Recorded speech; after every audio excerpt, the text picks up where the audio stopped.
Now, let us understand about the collisions. Basically, there are three types of collisions: elastic collision, inelastic collision, and perfectly inelastic collisions. Before understanding the difference between these three, let us first see what happens during the collision. Let's say there are two objects of mass m1 and m2. They are moving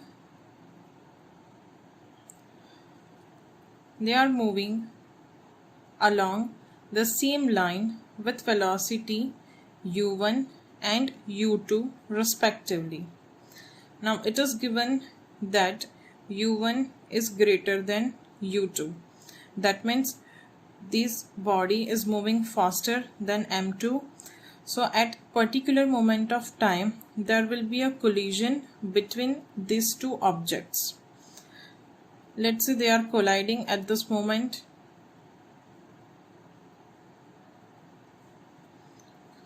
So this is during collision. During collision, there will be many forces acting on each other. These two bodies will apply action and reaction on each other. There will be a temporary deformation. Due to the deformation, there is some potential energy gain, and after that impulsive forces, these two bodies may separate. Let us assume that they are separating. Clear that thing in mind, that it is not necessary that both of them separate compulsory. The body with mass m1 is moving with velocity v1 and m2 with velocity v2 after collision. This thing is before collision. We are taking this system as an mechanically isolated system.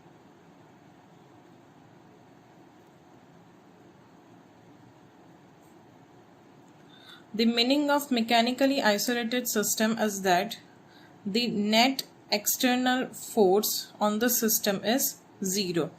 That means the only forces acting in the system are internal. That are the forces that is applied by one body on another body. Now, what happens during the collision will decide the type of collision. Here we can see that during the collision there are some temporary deformation. If this body is less elastic, then it will have some deformation.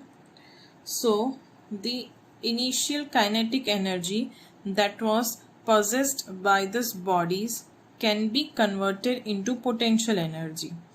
If there is no deformation during the collision, that means the deformation is completely recovered, then the before collision kinetic energy and after collision kinetic energy will be same. If there is no permanent deformation of body,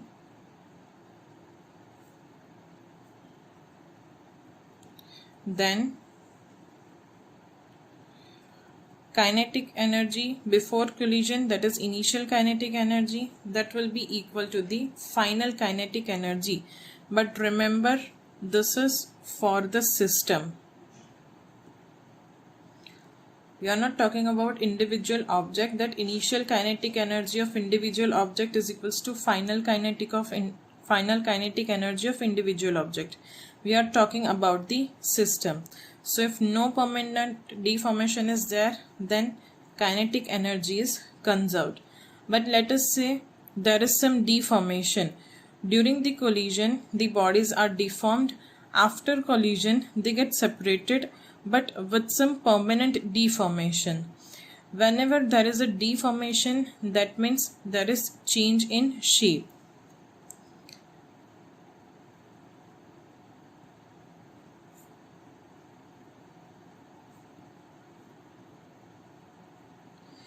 whenever shape is changing, we know that elastic potential energy comes into picture. So if there is some permanent deformation, then there is some permanent elastic potential energy stored in this object. So the some part of total initial kinetic energy is stored in the bodies in the form of elastic potential energy. Some part of initial kinetic energy of system is stored in the bodies in the form of elastic potential energy. So in that case, initial kinetic energy of the system is not equal to final kinetic energy of the system. Again, we are writing this for system and not for the individual bodies. So in this case, as the system is mechanically isolated, the linear momentum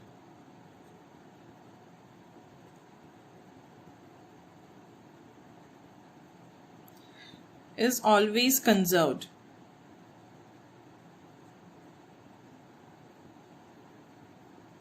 For any case, whether kinetic energy is same or not, the linear momentum is always conserved. But that is not the case with kinetic energy. So, based on this, we will define three different types of collisions: elastic collision, inelastic collision, and perfectly inelastic collision. In the elastic collision, linear momentum is conserved.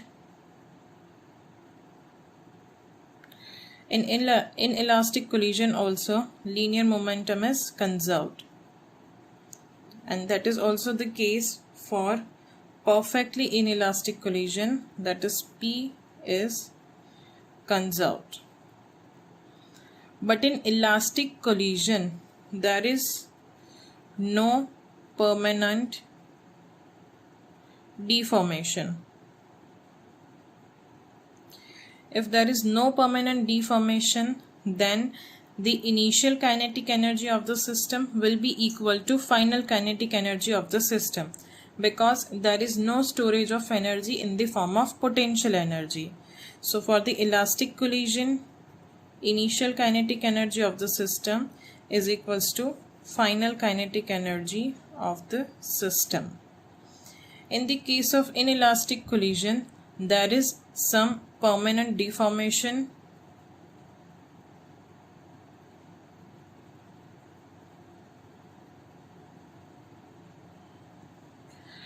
In this case, some part is recovered and some part is not. That is, some part of deformation is recovered and some part is not.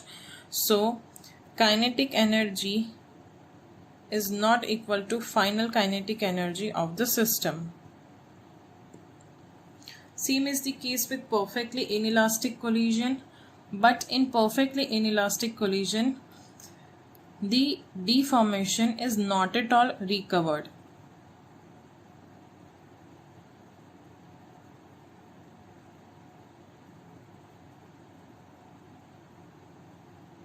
In inelastic collision, some part of deformation is recovered, but in perfectly inelastic collision, no part of deformation is recovered. So in that case, the two bodies will stick together. We will see in detail in further lecture. So for now, we will understand that kinetic energy initial of the system is not equal to the final kinetic energy of the system. So in general, we can say that during any collision, the linear momentum is always conserved. During elastic collision, kinetic energy is conserved. and during any of inelastic collision, kinetic energy is not conserved. So let us see all the collisions one by one. We will start from the elastic collision. So let us start with elastic collision first. In the elastic collision, both linear momentum and kinetic energies of the system are conserved, and there is no permanent deformation in the bodies. Now, there are two types of elastic collision. First is one-dimensional collision, and the second is two-dimensional collision. We will start with one-dimensional collision.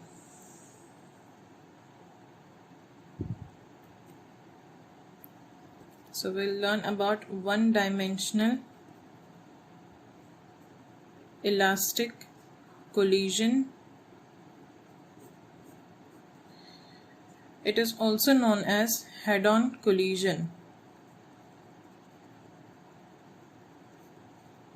The meaning of one-dimensional or head-on collision is the two objects are moving along the one single line. It is not necessarily that they are moving in the opposite direction, because some students can get confused due to the name head-on collision.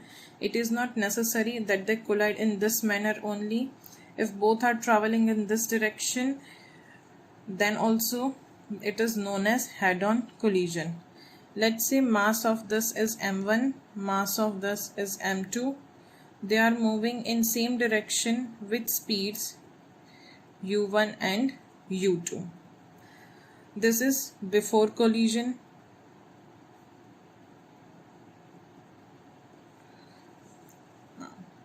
During collision, there will be some forces.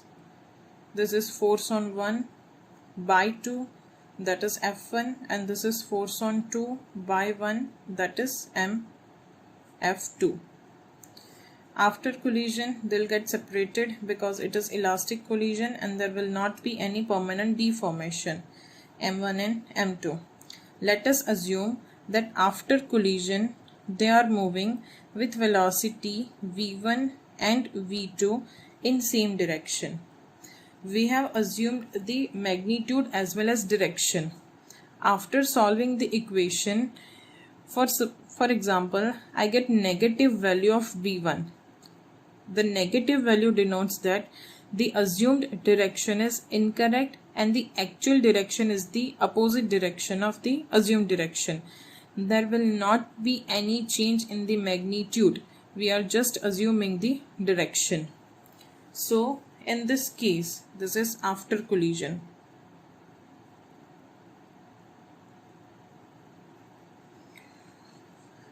As we have just said that in the elastic collision, both linear momentum and kinetic energy are conserved. So conservation of linear momentum says that final linear momentum of the system is equals to initial linear momentum of the system.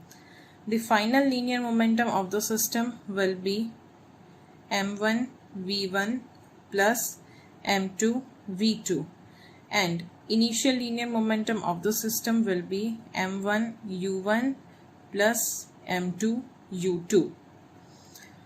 The conservation of kinetic energy says that final kinetic energy of the system is equals to initial kinetic energy of the system. The final kinetic energy of the system will be the sum of kinetic energies of the individual particles or object. So that will be half m1 v1 square plus half m2 v2 square, and the initial energy will be half m1 u1 square plus half m2 u2 square.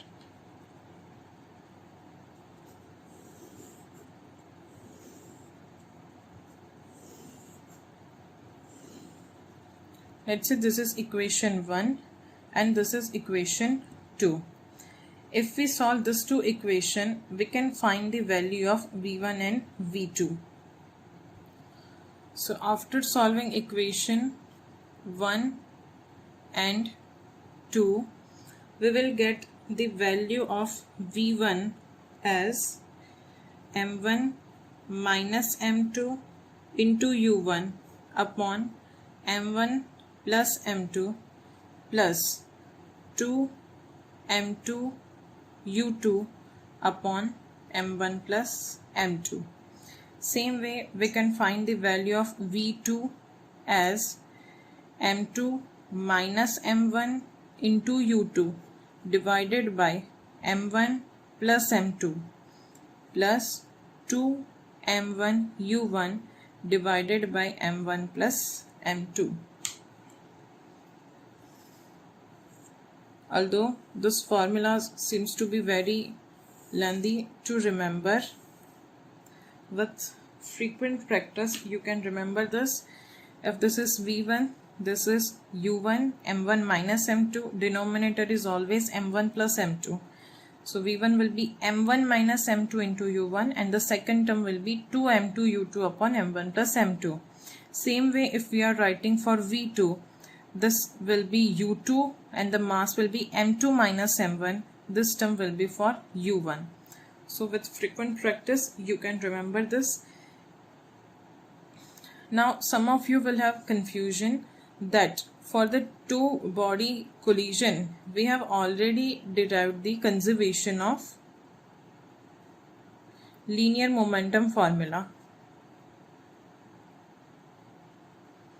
and using that formula we were already finding the speeds. So why to use this complex formula?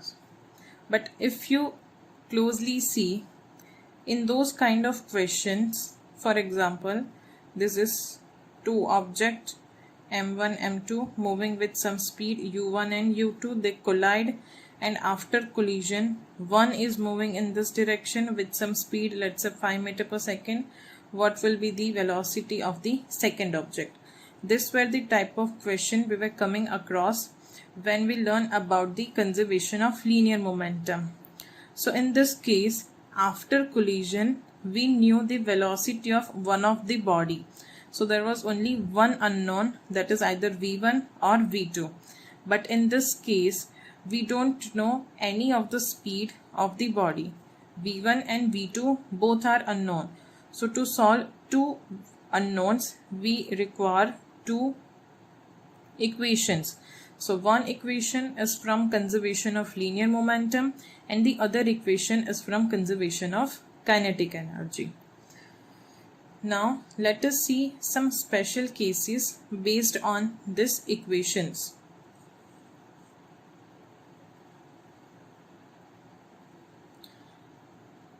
Case 1.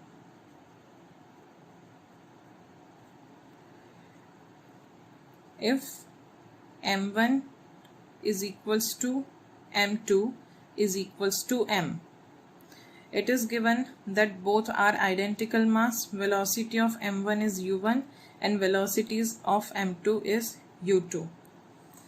One very important thing while using this formula, we have assumed that initially both the objects are traveling in same direction, U1 and U2. So here U1 and U2 are taken positive. But if in the question it is given that U1 is traveling in positive x direction and U2 is along negative, then you have to consider the sign. So while using this formula, you have to consider the sign as per the convention.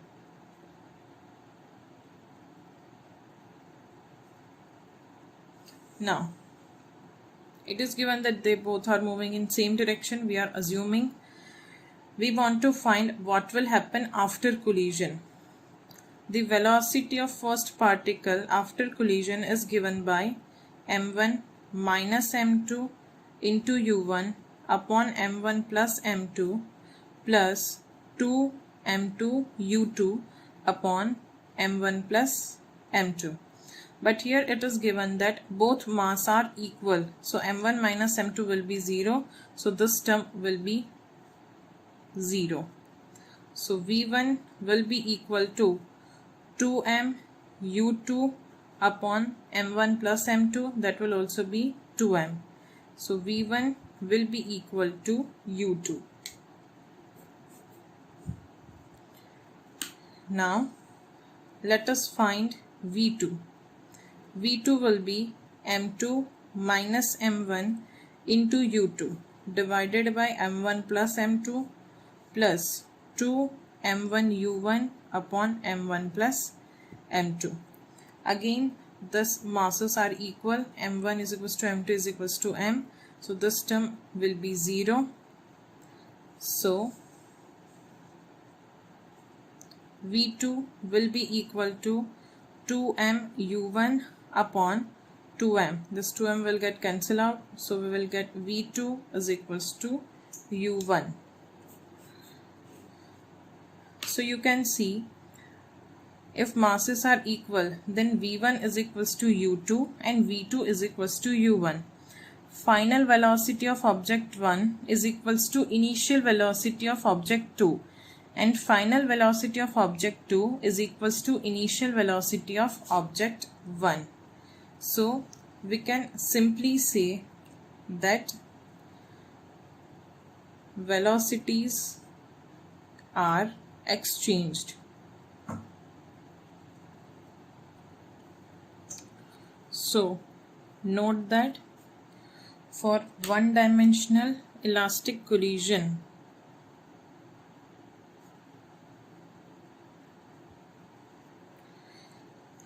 if both mass are same, then velocities are exchanged. Here focus on the word velocities, not speeds are exchanged, velocities are exchanged. Let us see one example. Let's say two objects, both of mass 1 kg, are moving towards each other, one with velocity 10 meter per second and another with velocity 15 meter per second. They will collide. After collision, the velocities will be exchanged. So in this manner they will collide. This is 1 kg and this is 1 kg. Now after collision, this object will have velocity 15 meter per second. That means it will move with 15 meter per second in leftward direction. So after collision, this 1 kg will move in this direction with speed 15 meter per second, and this 1 kg will move in this direction with speed 10 meter per second. Now let us see another special case, that is when m1 is very greater than m2 and u1 is equals to 0. One object is very much heavier than the other object and the heavier object is at rest.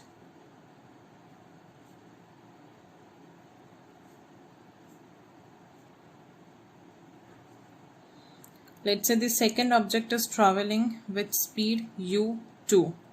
We want to find v1 and v2. The formula of v1 was m1 minus m2 into u1 divided by m1 plus m2 plus 2 m2 u2 upon m1 plus m2. As this u1 is 0, this term will become 0. So v1 will be 2 m2 u2 divided by m1 plus m2, but it is given that m1 is very greater than m2. So m1 plus m2 can be nearly equal to written as m1. So u1 will be equal to 2m2 u2 upon m1. Now as m1 is very greater than m2, the denominator is very large compared to the numerator. So this ratio will approximately tend to 0. So u1 will be 0. Now let us find v2. v2 is given by m2 minus m1 into u2 divided by m1 plus m2 plus 2m1 u1 upon m1 plus m2. As u1 is 0, this term will be 0. So v2 can be written as m2 minus m1, but that is approximately equal to m1 because m1 is very greater than m2, but minus m1 u2. Same for denominator, m1 plus m2 is approximately equal to m1. This m1 will get cancelled out, so v2 will be equal to minus u1.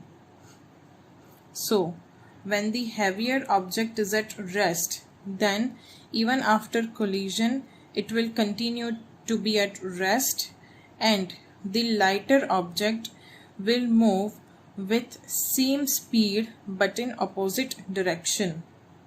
This is u2, so it will move with same speed but in opposite direction. So let us note down that. So note, when heavier object is at rest, then it will continue to be at rest, and the lighter object will move with same speed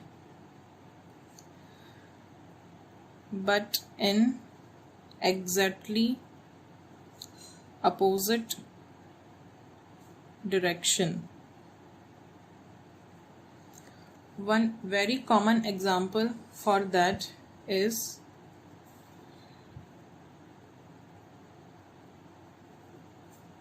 wall and ball. There is one wall, a ball of mass, let's say 50 gram, is moving towards it with speed 15 meter per second. Now this one is the lighter object and this one is the heavier object. Now you must be thinking that wall is not that much heavier, but this wall is connected to the floor and this floor is connected with the whole earth. So basically this wall is connected to whole earth, so this will be a system. So m2 for us will be approximately equal to mass of earth, and that is very greater than mass of ball. So when the ball hits the wall does not move, so it will continue to be at rest, but after collision the ball will move in exactly opposite direction with same speed, 15 meter per second. Now let us see the third case.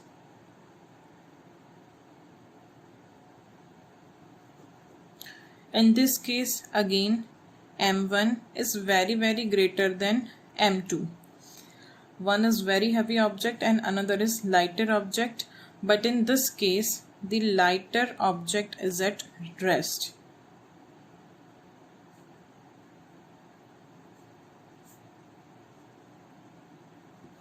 In the previous case, the heavier object was at rest. Now in this case, the lighter object is at rest. Now let us find the final velocities of two objects. Let's say one is moving with initial velocity u1. So write the formula. v1 will be equal to m1 minus m2 into u1 divided by m1 plus m2 plus 2 m2 u2 upon m1 plus m2. But u2 is 0, so this term will tend to 0. For this case, m1 minus m2, here it is given that m1 is very greater than m2, so m1 minus m2 is nearly equal to m1 plus m2 is nearly equal to m1. So we can write this v1 is equals to m1 upon m1 into u1. This m1 will get cancelled out, so v1 will be equal to u1. That means the heavier object will continue to move with same velocity. Now let us see what will happen to the second object. v2 is equals to m2 minus m1 into u2 divided by m1 plus m2 plus 2 m1 u1 upon m1 plus m2. As u2 is 0, this term will be 0, and m1 plus m2 can be written nearly equal to m1.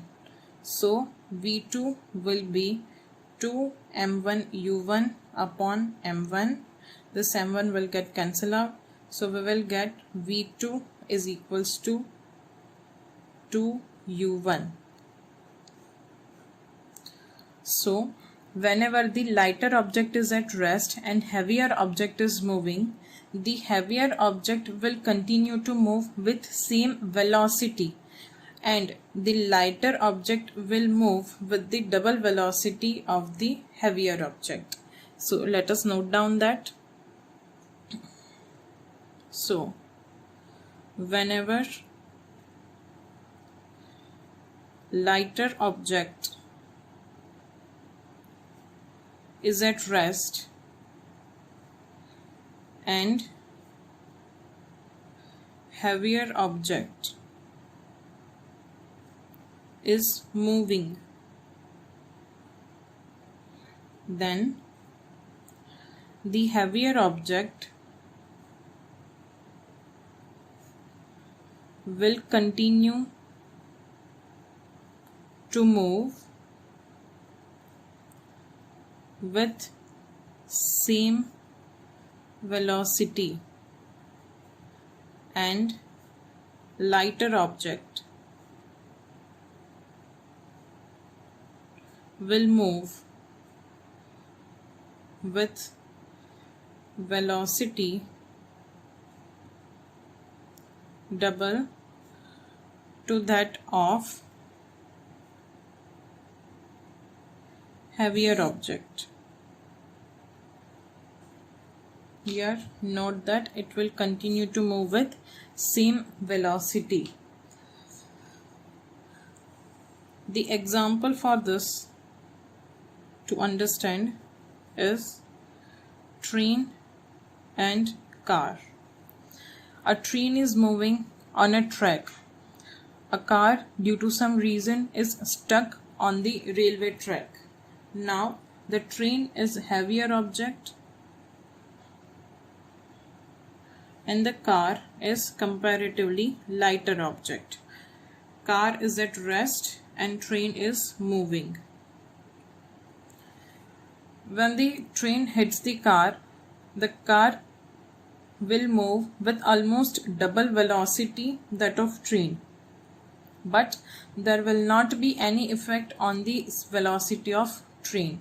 So the heavier object will continue with same velocity and the lighter object will move with double the velocity of heavier object. Now let us see how can we find the fraction of kinetic energy lost or gained by the particles.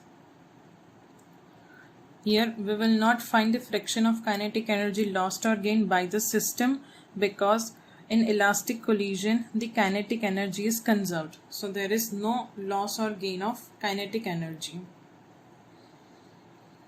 Let us see, there are two objects, mass m1 and m2. Both are moving in same direction with speed u1 and u2. After collision, let's say they are moving, we are assuming that in same direction with speed v1 and v2. If we want to find,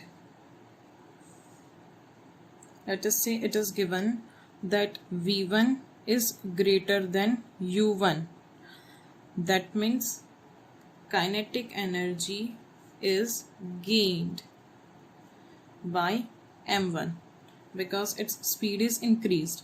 This kinetic energy is gained by m1. The same amount of kinetic energy will be lost by m2. So automatically v2 will be less than u2. So kinetic energy is lost by m2. This is we have assumed. Now we want to find the fraction of kinetic energy gained by m1. The fraction of kinetic energy gained will be change in kinetic energy upon original kinetic energy of first particle. The change in kinetic energy is given by half m1 v1 square minus half m1 u1 square divided by the initial kinetic energy half m1 u1 square. This half m1 will get cancelled out, so we can write v1 square minus u1 square upon u1 square, delta ke upon ki. In the same manner, we can find the kinetic energy lost by m2. That will be equal to delta ke upon ki. Final kinetic energy will be lesser than the initial kinetic energy. So half m u2 square minus half m v2 square divided by initial half m2 u2 square. This half m2 will get cancelled out, so we will get u2 square minus v2 square upon u2 square. Now let us see some examples based on the elastic one-dimensional collision.